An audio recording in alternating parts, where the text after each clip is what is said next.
দেখো বন্ধুরা, আমাদের বড়ি পটল আলু দিয়ে মাছের ঝোল রেডি হয়ে গেছে। খুব সুন্দর হয়েছে। বাঙালিদের অন্যতম এটা একটা খুব পছন্দের খাবার। তো যারা চ্যানেলটা নতুন দেখছো তারা চ্যানেলটা একটু সাবস্ক্রাইব করে দিও। আর যারা চ্যানেলে অলরেডি আছো তারা বেল আইকনটা প্রেস করে অল নোটিফিকেশানে ক্লিক করে রেখো, যাতে তোমরা সমস্ত ভিডিওগুলো পেতে থাকো। Thank you friends. নমস্কার বন্ধুরা, রান্নার পাঠশালায় তোমাদের স্বাগত জানাই। আজকে একটা রেসিপি নিয়ে এসেছি, সেটা হলো মাছ পটল আলু বড়ি দিয়ে ঝোল। তো তোমরা প্রচণ্ড গরম পড়ে গেছে, তো যার জন্য হচ্ছে এই ধরনের রেসিপিগুলোই এখন হচ্ছে খাওয়া খুব দরকার। বেশি খুব হাই রিচ শরীরের জন্য এখন ঠিক না। তো তার জন্য আমি নিয়েছি রুই মাছ নিয়েছি, পটল কেটে নিয়েছি, আলু কেটে নিয়েছি লম্বা লম্বা করে, নিয়েছি টমেটো, পেঁয়াজ কুচি নিয়েছি, আর নিয়েছি বড়ি আর আদা রসুনের পেস্ট করে নিয়েছি, আর নিয়েছি জিরে তেজপাতা আর হচ্ছে শুকনো লঙ্কা, আর কটা কারি পাতা নিয়েছি। তোমাদের কাছে কারি পাতা যদি না থাকে অসুবিধা নেই। এবার হচ্ছে আমি মাছগুলোকে প্রথমে হচ্ছে ভেজে নেব। মাছ ভাজার সময় খেয়াল রাখবে মাছে যেন জল না থাকে। মাছে জল থাকলে বড্ড খোঁজকার, তো ওগুলো ছিটকে এক একটা সময়তে হচ্ছে পুরো একদম চোখে মুখে এসে ছিটকে যায়। তো মাছটাকে হচ্ছে সেই জন্যে একটু জল ঝরিয়ে ভালো করে আমি নুন হলুদ মাখিয়ে নিয়েছিলাম। এবার মাছগুলোকে আমি একটু লাল লাল করে ভাজা হওয়ার পর্যন্ত ওয়েট করব। তো দেখো বন্ধুরা, তো আমি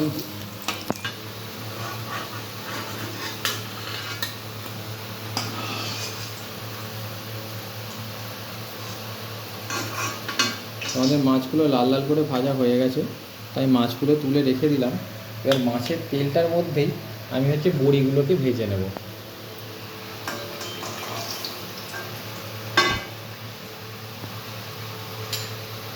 তো মাছ ভাজার তেলটার মধ্যেই আমি বড়িগুলোকে ভেজে নিলাম।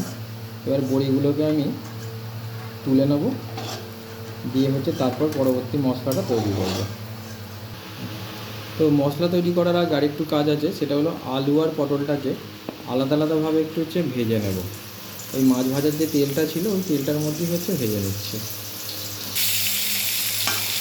পটলগুলো আমাদের মোটামুটি লাল লাল করে ভাজা হয়ে এসছে, আর একটু ভাজবো। তো তারপরে আলুটাকে নেব। তো পটলটা ভাজা হয়ে গেছে, আলুটাকে হচ্ছে ভেজে নিচ্ছি। ওটার মধ্যে অল্প একটু হলুদ আর নুন মিশিয়ে নিয়েছি, দিয়ে হচ্ছে ভেজে নেব। আর পটলটার মধ্যেও একটু নুন দিয়েছি সামান্য পরিমাণে। তো ঝোলটা করার সময় সেই হিসাবে নুনটা পরিমাণ মতো দিতে হবে। এবার বন্ধুরা, আমি হচ্ছে এগুলোর মধ্যে একটা তেজপাতা একটু ছিঁড়ে দেব, আর দিচ্ছি 3-4টে কারি পাতা, দেব 2টো শুকনো লঙ্কা, আর দেব একটু গোটা জিরে।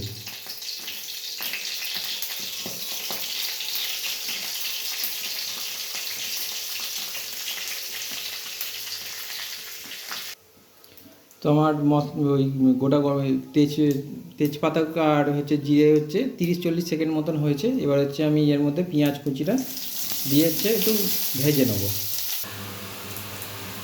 এবার পেঁয়াজটা ভাজা হয়ে গেছে, এবার দিয়ে দিলাম আদা রসুনের পেস্ট। এবার দিয়ে দেবো টমেটোটা, দিয়ে আর একটু মশলাটা কষিয়ে নেব, তারপর আলুগুলো দেবো। আমাদের টমেটোটা ভাজা হয়ে গেছে, এবার দিয়ে দিচ্ছি একটু জিরে গুঁড়ো, আর দেবো একটু ধনে গুঁড়ো, দেবো একটু হলুদ, দেবো একটু লঙ্কার গুঁড়ো। তোমরা যে যেরকম ঝাল খাও সেই অনুযায়ী হচ্ছে ঝালটা দেবে। আর দেবো অল্প একটু মিট মশলা, দিয়ে দেবো সামান্য একটু জল।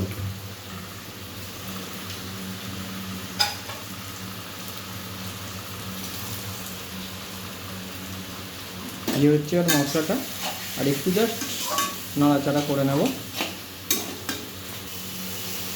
আমাদের মশলা থেকে দেখো তেল ছাড়তে শুরু করেছে। তো এবার আমি এর মধ্যে দিয়ে দেবো এই আলুগুলো হচ্ছে একটু কষিয়ে অল্প একটু জল দিয়ে আলুগুলোকে একটু ভেপারে রাখবো যাতে আলুগুলো একটু সেদ্ধ হয়ে যায়। তারপর হচ্ছে পটল দেবো এবং লাস্টে দেবো বড়ি আর মাছটা। তো এই সময়তে যখন এই ঝোলটা ফুটছে তখন তোমরা চেক করে নেবে যে আলুটা ঠিকমতো সেদ্ধ হয়েছে কি না। জাস্ট তোমরা এরকম খুন্তিটা নেবে, নিয়ে হচ্ছে এরকম কড়ার গাতে হচ্ছে এরকম টিপে দেখবে যে আলুটা সুন্দরভাবে কেটে যাচ্ছে, তাহলে বুঝে যাবে যে আলুটা হচ্ছে সেদ্ধ হয়ে গেছে। তো আলুটা সেদ্ধ হয়ে গেছে, এবার আগে থেকে যে পটলগুলো ভেজে রেখেছিলাম সেই পটলগুলো হচ্ছে এই ঝোলের মধ্যে দিয়ে দিলাম। আর দিয়ে দেবো হচ্ছে যে মাছগুলো ভেজে রেখেছিলাম, মাছগুলো হচ্ছে এর মধ্যে দিয়ে দিলাম। এবার দিয়ে হচ্ছে এটা এর সাথে ঝোলের সাথে একটু মিশিয়ে দেবো। দেওয়ার পর হচ্ছে আর খানিকক্ষণ এই ঝোলটাতে এটাকে একটু ফুটতে দেবো এবং লাস্টে হচ্ছে নামাবার একটু আগে বড়িটা দেবো। তো দেখো বন্ধুরা, আমাদের মাছের ঝোলটা অলমোস্ট কমপ্লিট হয়ে গেছে। তো আগে থেকে যে আমি বড়িগুলো ভেজে রেখেছিলাম সেই বড়িগুলো এর মধ্যে ছড়িয়ে দিলাম, দিয়ে হচ্ছে জাস্ট এটাকে হচ্ছে মিশিয়ে দেবো। তার কারণ হচ্ছে বড়িগুলো আগে থেকে দিয়ে রাখলে না হলে হচ্ছে একবারে সে গলে যায় আর খুঁজে পাওয়া যায় না। তো এটা একটু জাস্ট ঝোলটা টেনে নেবে, আমাদের মাছের ঝোল রেডি। তো তোমরা এইভাবে একদিন মাছের ঝোল করে দেখো। তো রান্নাটা খুবই সাধারণ এবং আমাদের বাঙালিদের খুবই পছন্দের। তো থ্যাংক ইউ ফ্রেন্ডস, আবার দেখা হবে কোনো পরবর্তী ভিডিওয়।